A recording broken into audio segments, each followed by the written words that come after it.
Hi all, welcome to the Zero to Infinity podcast. I am Kishan.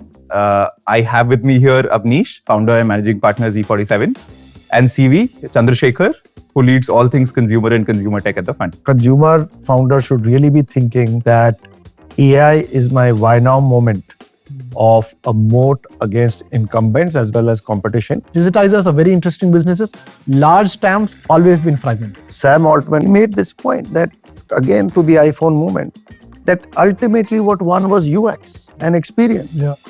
And that's what will win. And therein lies a massive opportunity. I think the mistake people make is to say, AI in D2C brands, let me immediately run to chatbots. India is likely best in class in terms of delivery timelines. My biggest goal from this is to get founders excited. We are not seeing enough entrepreneurship.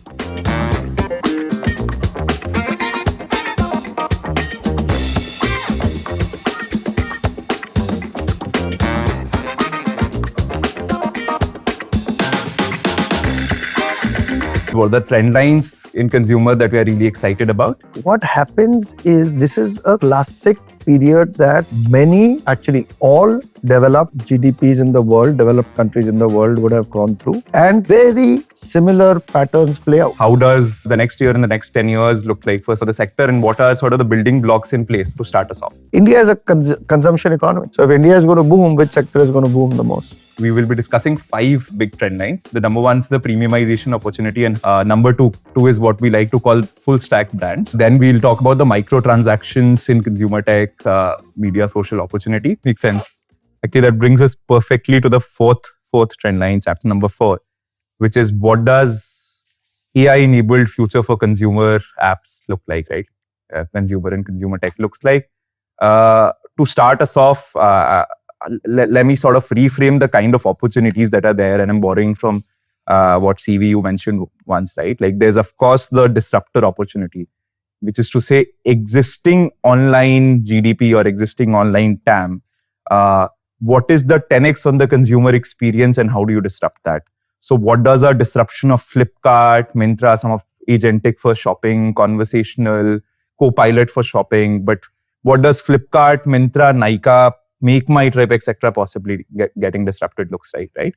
There's of course also the digitizer opportunity, which is to say there's a bunch of TAM or spend pool that has never come online because it's just not a 10x customer experience. So it stays offline. It could be where value hasn't aggregated, something like prop tech, could be travel, where value has gone to 20 different players because no one player has sort of cracked the code. And then there's the enabler business, which is what is the rails to build that 10x shopping experience, that 10x browsing experience look like. Abhi, I want to start with you.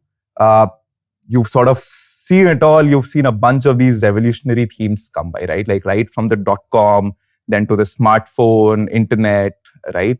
How do you think of the disruptor and the digitizer businesses come AI? And sorry, before you start, when AI had started off, I had asked you, Avi, what is this trend line looking like for you? And I remember, and this was about a year and a half back, and you said, CV, it'll be slowly and then suddenly, right? And there's going to be a gap between actual value creation and technology sort of getting there. Maybe you can also start off with, do you still stand by slowly and then suddenly, or did it happen way more suddenly? No, suddenly is done. So there were 2 suddenlies, one which people know and one which people don't know. But let's step back. If you look at the various so-called bubbles, manias, this, that, whatever, although I would say people don't anymore think that, but about a year and a half ago, people used to wonder whether AI is one of them. So there was a .com bubble and build out, which bust. Then there was a telecom. Before that was cable television. There was crypto in between. And there have been many things that are ahead of their time or where actual performance has not lived up to potential, like quantum computing, although Microsoft came up with a new chip, right? So I've seen many of these. From the get-go, it was clear AI was not that. There were 2 big inflection points. One was April through September last year, which people don't realize. So ChatGPT moment, everybody realizes. Then people trying to catch up late in 23, people realize. What people don't realize is people caught up very fast. Llama came, and of course there was a drop of some of the code getting out in the public domain, which was not supposed to. Then it became open source. Many other models started catching up. April to September last year, cost per token dropped by 90 to 95%. Big moment came. But it was still too high. Then came DeepSeek. It dropped by another 90 to 95%. It's literally 1,000th of what it was before. So and Sam Altman says the new Moore's law is it'll go down by 90% every 12 months. It's been happening fast, right? I think, by the way, the next moment, one of the great models that's out there now is Grok 3. Yeah. For gaming and stuff. People are not even to keep up with what is happening. So I believe I have not seen the space before, because the difference this time versus the internet era was, in internet, the usage was not immediate. So you overbuilt, and then it exploded. I believe people are building and overbuilding here, but it is catching up also very fast. It's catching up the fastest I've seen.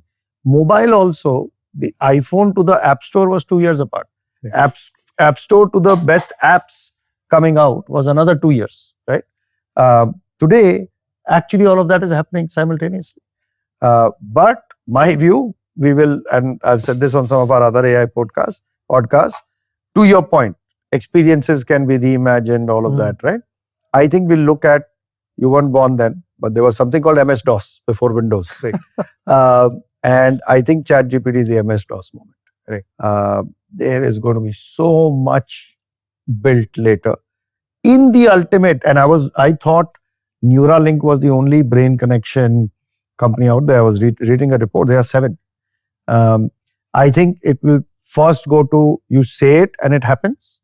And at some point it will go to you think it and it happens. But let me ask you this. You said make my trip. I know you love traveling. We all love traveling. Why can't I speak into my phone and have an itinerary, maybe spend 15 minutes going back and forth with an agent, and at the end of it say, go book? What do you think are the constraints to that? I think in the AI world, just because these agents have so much more context about who you are, what do you like, what are your preferences like, I think we will likely see a new interface of what a consumer app looks like. But why isn't this there today? When things are moving so fast, why isn't it there today? I think a couple of things, right? Like the companies or the players with the consumer pool right now are also the ones who are more set in their ways. They are humans in the loop. They have a large sort of call center team. And by the way, big caveat, right? Like when we talk about AI, we're not just saying that it's new companies coming and reimagining. It could be somebody disrupting themselves. It could be Make My Trip coming and saying, boss, maybe we don't need... By the way, some of them are doing a very good job, but let's go down to the technical reasons, right? First of all, the models were not ready. Then the models are rapidly becoming ready. They don't hallucinate as much. But if you have to book a ticket, Booking.com, Travelocity, American Airlines, Air India, they have to be enabled for agents. None of that software exists. Therein lies a massive opportunity for agentic companies.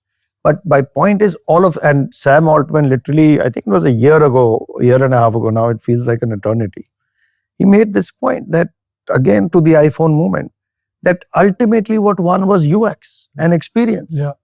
And that's what will win. And therein lies a massive, massive opportunity, because all these companies, Make My Trip has now become a $13 billion market cap company, right? All these companies with a better UX, and this is actually a deep tech product. So if you build it well, then you will have serious moats. Absolutely. Right? Everything is waiting to be disrupted. Yeah. I think that's a great question to say. Why isn't it built already? You're right. Technologically, we are kind of there. Yeah. There is some hallucination. Maybe you will throw 2% people at the problem in some form. The rest 98% done by AI. So I think the technology is there. The points that you made post that, I think is so we're just waiting for that entrepreneur, the Travis Kalanick, who will come and say this is the UX. Book a cab. Yeah. And for example, I am right now as we speak back and forth with a hotel for my travels, but I'm going with family, so I wanted that comfort, that when in doubt, who to call. Yeah. That also has to be solved. And when in doubt, your AI agent should be with you and they should be able to resolve all issues. a very large, I won't give the name out, but a very large Indian unicorn is building exactly this. They're building sort of luxury services, if you will, with throwing AI at the problem and then people when it's required at the very end. So I'd make the argument UI UX is one component. I'd make the second argument to say there needs to be some more business folks married with tech folks who think of the business model differently. How do you price some of this? Again, you gave Travis's example or you look at Bhavish's example. These are business model innovators and disruptors. Absolutely. By the way, I didn't go through your framework. You should talk a little bit more about your disruptor, digitizer, enabler framework. Yeah. Actually, let's pick that up first. So we've got three, like Kishan outlined, we've got disruptor, digitizer, and enabler. Disruptor is technically to say there are these horizontal marketplaces, but then there are vertical marketplaces as well. There's Nykaa and Myntra and all of that. What is the new way to shop across Flipkart, Myntra, Nykaa? And what's the right UI UX to build that shopping experience? Here, same argument. What is the UI UX and what is the unique business model that allows for you to disrupt this opportunity, right? I think the digitizer and the enabler pieces are slightly more interesting, right? Because commerce will continue and maybe Amazon will build its own chatbot. But there are so many sectors which are not online yet. So like PropTech is still what? At 1.0. You're at classifieds level still, right? There is a picture, there's a broker who says, ye to ghar hai nahi, kuch aur hi ghar hai. The broker will come and show different. So it's still stuck at classifieds. And one of the biggest sectors of the economy. Yeah. And maybe there is a huge one out there also with the fact that digitization of all the records. Absolutely. Digitization of records, the experience that you can give to a consumer to select a place to stay, the land property dealings. There's just so much stuff you can pull out and bring it out. So that's PropTech. Let's look at other businesses. So EdTech hasn't completely moved online. A large part of EdTech is still classroom learning, right? This is, and we've had multiple unicorns in India trying to chase some of these ideas. But what was the problem? They were pricing the customer out. At some point in time, the customer thought, this is just content on a tablet. Yeah. And I don't want to pay for this. And this is too expensive. So what is the ubiquitous Google Maps equivalent? When I say Google Maps, it's say, if you don't use Google Maps, then what are you doing, right? That's how we look at it life right now. That's a completely different UI UX. That's how you decide where to eat. That's how you decide where to send your kids to school. It's everything, right? Now, what's the equivalent of that in travel, in PropTech, in EdTech, etc.? So digitizers are very interesting businesses.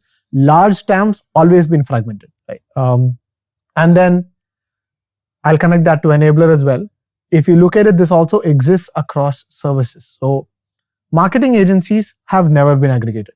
Yeah. It's always a WPP or a Dentsu will buy this 5-member team, 10-member team, 20-member team, and then they will spin out and they will create.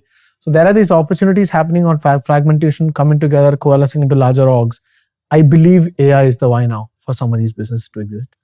I want to delve into enabler, but before that, I know you mentioned AMP, but it'll also be good to sort of explain what AMP does for brands. If you could do that, then we'll sort of segue into enablers fully. So, almost everything that a D2C company does involves some level of human intervention. Let's say you're doing your performance marketing, which is well known. You're doing customer support. You're doing visual merchandising. You're doing product management. All of these you could have agents doing for you. Yeah. Right. So what AMP does is it's more a agentic infrastructure company. Specifically as it comes to consumer brands, where I think personalization on steroids can actually create a big moat and it compounds with time. You can have agents for that. So I think the best way and there's a video we should link over here, where I think consumer founders should really be thinking that AI is my why now moment of a moat against incumbents as well as competition. And also, if you think about it, you were talking about, large organizations may not be adopting some of this very closely, fast. We used to say product love is, minimalist just got bought by HUL. Obviously, product love, some level of product innovation. We could never go up against the marketing muscle or the distribution of these companies, right? I think AI gives them another moat. Yeah. I think all these companies will have serious FOMO. They will want all of this skill set in-house. And if you are a real, true brand which is also AI native, I think if you want to sell, but more importantly, if you want to compete better, I think it'll be a big. Yeah, completely agree. And this enabler is across the D2C stack, right? So I was just trying to list the number of companies that could get built, right? Where is the new age Nielsen? Nielsen is still running on Kirana shops, going surveys. Where is the new age Kantar, right? All of our sales is online. Our penetration is going up like crazy. And yet we rely on hardware on televisions to tell us what the BRC ratings are and hence what to advertise on, right? So let's break that stack down. Market research, which is the Nielsen and Kantar, we should build that. Marketing, what AMP is doing. I'd make the argument to say also formats. A lot of the video creation tools are right now being run by Meta and Google. They say, this is the catalog ad, you run this, right? How does that allow you to differentiate? So to build a unique personalized marketing experience and reach out to each human being, talk to them differently, you do need AI. I think the mistake people make is to say, AI in D2C brands, let me immediately run to chatbots. And I'd say that should be the beginning of the imagination, not the end, right? So marketing is a large stack, too many marketing agencies, they're going to get disrupted. Either disrupt yourself or die is the way you should think about it, right? But there are other unique problems that, so for a Unilever, is a company headquartered globally, multiple geographies, multiple SKUs, changing every season, the different channels, there's an Amazon channel, D2C channel, etc. There is no way for Unilever to say, I'm going to change all of my campaigns for this certain brand. First, evaluate and tell me how it's looking across channels and make the change. It's humanly impossible for them to make the change, track, etc. by the time the season's live, right? So I think it makes the enterprises more nimble. It allows for the startups to now say, I have a more customer-focused, more personalized distribution solution. And by the way, this is all the way through. Enterprises and D2C startups also struggle from manufacturing में SKU कहाँ है to where is it to QuickCom warehouse में है कि नहीं.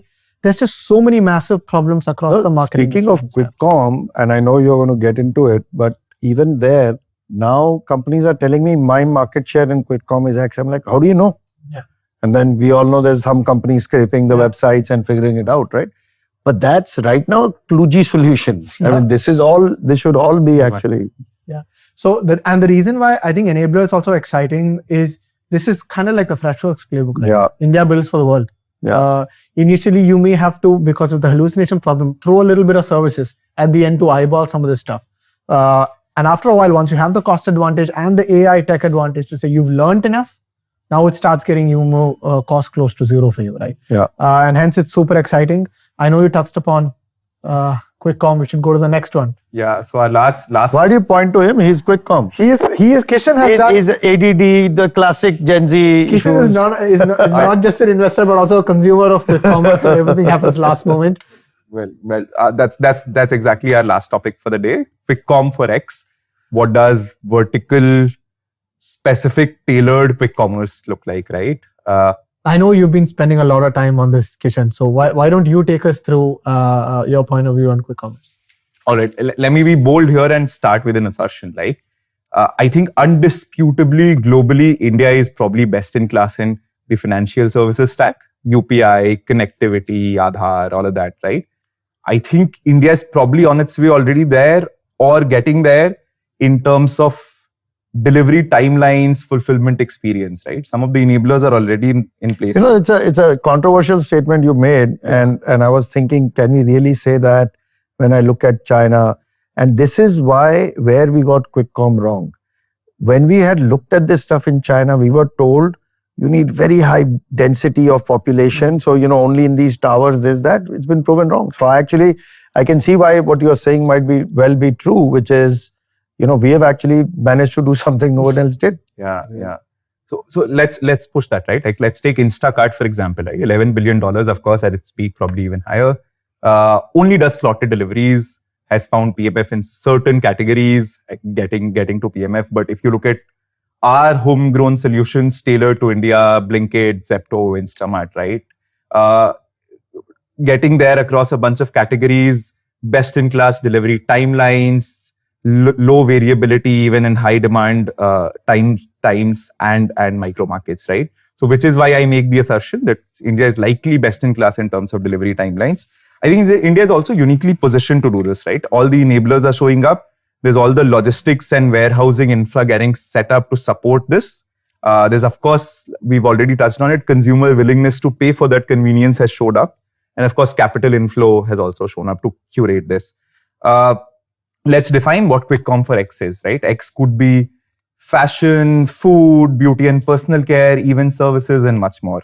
How does that play out? Number one, customers, of course, are now accustomed to faster delivery timelines. I think there's, of course, the QuickCommerce channel which has shaped this behavior, but customers are increasingly demanding off of that of other channels too, right? Like if you see Amazon and Flipkart, they are trying to pilot it both in the QuickCom fashion, but also in the same-day delivery business.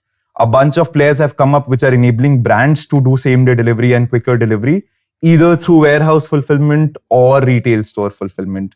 The other way to look at why a vertical QuickCom can exist is in V1 right now, all your horizontals, Blinkit, Zepto, etc., have taken share off of Amazon and Flipkart, particularly in tier 1. There's no reason why a Nykaa, a Myntra, all of these, a First Cry, all of these verticals aren't next. I think there are 2-3 key questions. Number one is, what is that unique category truth that allows you to build this company? For example, food in 10 minutes leads to just a better 10x, right? Like better taste, better freshness. Fashion, which has a humongous size, cross fit, cross silhouette, cross color problem. So what does the storing and returns and all of that stack looks like? Medicine and pharma, which is a great volume to ASP play, but does not have the frequency. So there's enough sort of unique category nuances in each of these X's. We believe that the companies that will get created are where QuickCom, and Avi, you say that a lot, where QuickCom is a feature, it's table stakes. So faster delivery exists, but they're solving that nuanced problem that leads to the 10x. Once you have faster delivery and you solve that particular pain point, for example, fashion could be that just because the loops are faster, you don't have that returns and RTO problem. So once that happens, I think new TAM shows up, TAM expands. Yeah. I'm just going to stick on that point and connected to the enabler point as well. India's best enabler company is GoQuick. By large distance so far, the company that has got significant brand. Speaking in an unbiased way. Completely unbiased. Yeah. It's a portfolio company. If I was unbiased, I would still say GoQuick. Anyway, so what is a unique problem they solve? Returns and RTO. It is an India unique problem. Yeah. It is not a problem that you face in Europe where you need a large business to come and sort of fix that. What are the other parts you've chosen to solve? WhatsApp. Again, very unique to India on how we work, right? So this QuickCom for X may be unique to India. There is a large pool of float running around in riders on return, right? Just can you imagine the amount of inventory that's just in bikes that's not getting used and just is returning to the warehouse, right? So there's a large part of this float that could be captured, and I think India might show the world what QuickCom for X could look like because our problems are unique and our solutions will be as well. That makes sense. That kind of brings us to a close in this chat. It's been great fun chatting with you, gentlemen. Before we close, I want to bring it to you, Avi. There's been so many phases over the last 20 odd years that you've been doing this where it has seemed like there's this new sort of big thing to look at. We are clearly in the middle of an inflection, and it's very difficult to step back and look at how things are inflecting. We're in the middle of it. How does 2025 and beyond feel different to you? Yeah, so I think my biggest goal from this is to get founders excited. We are not seeing enough entrepreneurship, and they should know that when a person who's been around this long, they may think jaded, gets FOMO. That means some big shit is happening, right? So, like I told you guys earlier, I felt it in 2018. I'm feeling it now. You just said a few things, and often we used to, so many times in the past, I remember in the first wave of entrepreneurship in India, many of us felt, the founders felt that the value was captured by the globals. Facebook captured some value, Google captured some value, so on and so forth. Second wave, value was captured back because you went from thin stack businesses to fuller stack businesses. But Uber still captured some value, Ola captured, your Swiggy, Zomato captured, so on and so forth, because it became about blocking and tackling. Now we are in the third wave. Then, of course, we as Z47 Matrix managed to capture a lot of value in B2B, global products, financial services. In this phase, and often people would say, what's my right to play? What's my right to win? Everything is in place now.